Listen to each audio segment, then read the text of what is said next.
So I decided to do some bounty hunting, but instead of bringing a large fleet, I wanted to trim it down so that we could save fuel and supply.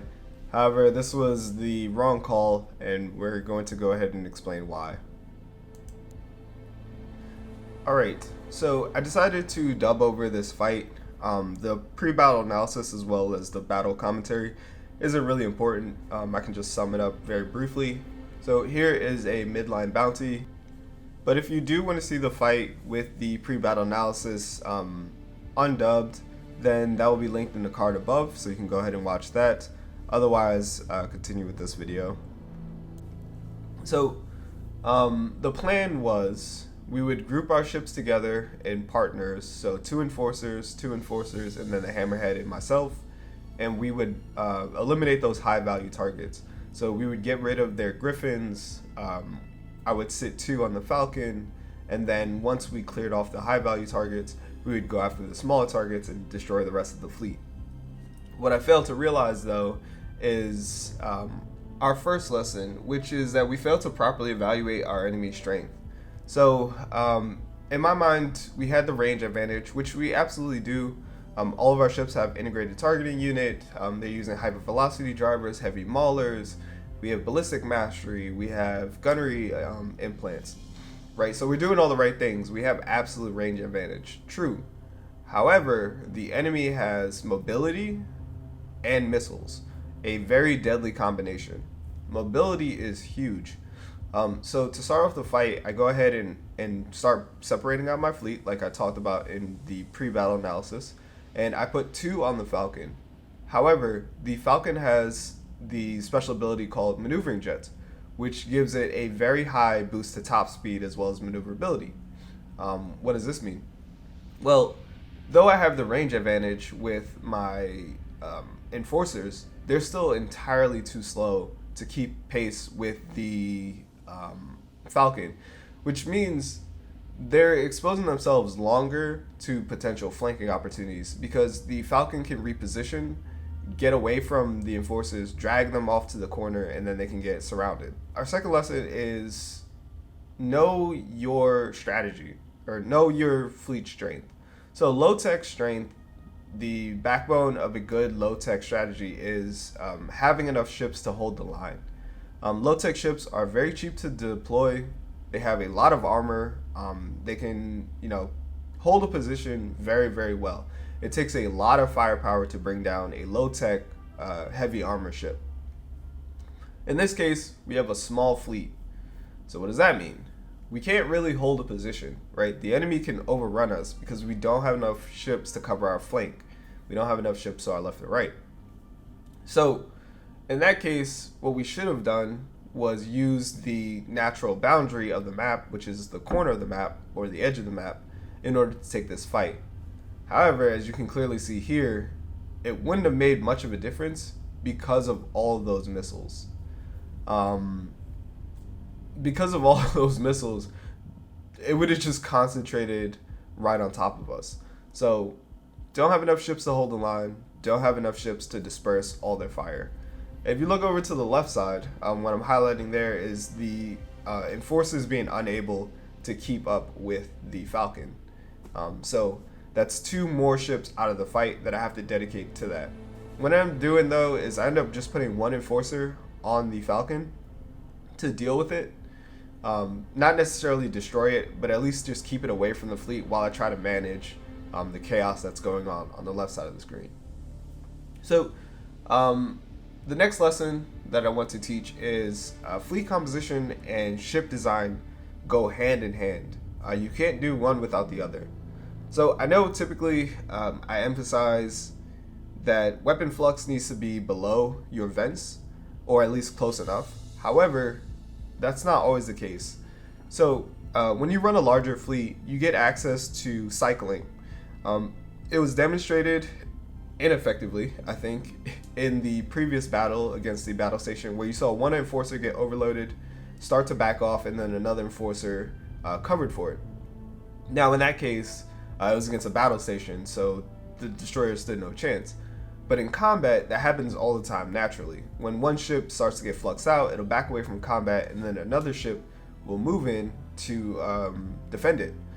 So by taking advantage of this, you can build your ships in a way, especially if they're long range.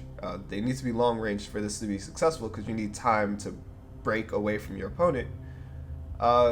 You can design your ships to go above your weapon flux if you have enough ships to support each other cycling. In this case, we have way too many ships. We're outnumbered from the start. Even if we had all of our ships, we're still outnumbered. So cycling doesn't really work because the enemy can push forward with frigates. They can push forward with their destroyers. In this case, they can push forward with their missiles. And that is even enough that we have to keep our shields up. We don't get an opportunity to breathe. There's just constant pressure. So our ships are not designed in a way to support our fleet composition. If we wanted successful fleet composition, what we should have done was convert our ships back to safety overrides like we did at the beginning of the campaign, so that our ships are more maneuverable. They can keep up with the Falcons, right? They can move in and out of combat. They can not necessarily cycle faster, but at least they can get away from those tough engagements, right? They can hunt down frigates. They can quickly pivot, and they can support higher DPS weapons, right? So we can go back to the assault chain guns. We can go back to needlers, right? Those things that quickly burst down opponents. In this case, we're still using hypervelocity drivers and heavy maulers, but because our fleet composition doesn't support those weapons anymore, what you see is the enemy collapsing on top of us, so we lose our range advantage entirely. So that's something to keep in mind. And something else that came up is why we choose missiles over ballistics. Because we want to destroy those high value targets, right? We want to overwhelm them with a mass amount of pressure and just quickly get them off the battlefield.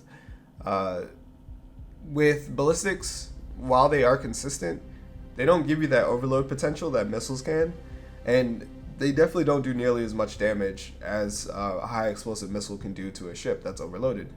So that is why I choose to incorporate missiles into our fleet. Also, the AI has been reworked so that they can, so that they're more deliberate on when they fire their missiles. So you don't really have the times of past where you just missile spam and then run dry and then there's nothing for your ships to do. Your officers are smart enough to know, hey, I won't fire my harpoons unless I know I can secure a kill, or I think I can secure a kill, right? Like, this ship is overloaded, so now let me fire. Your ships will use your sabos to lead an engagement, right? They're pretty smart about what they're doing. So that's why I prefer missiles in my builds. However, you can build however you want.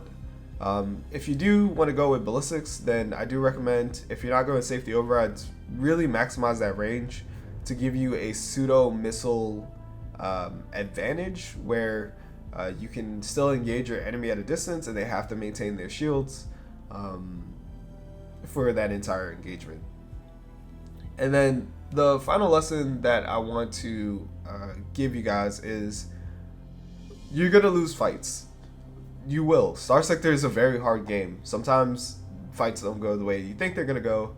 Sometimes you go with a strategy that just falls apart and you can't adapt in the situation.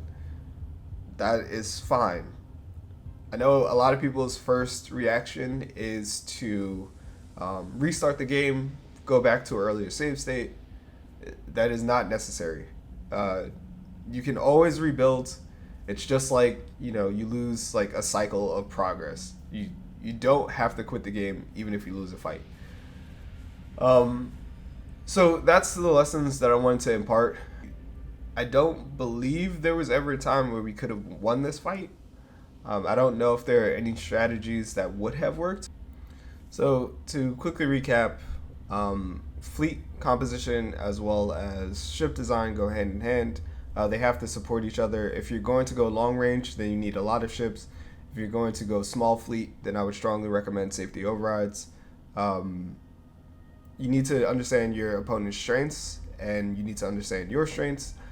So while range is a very valuable stat, if you don't have the fleet to back it up, then it is useless. and your opponent will overwhelm you, diminishing that range advantage. And then choosing ballistics over missiles. The reason being is because missiles provide that alpha strike potential. They can overload your opponent and quickly remove them from the battlefield. And then finally, failures do happen. Don't let it overwhelm you. All right, let's move on.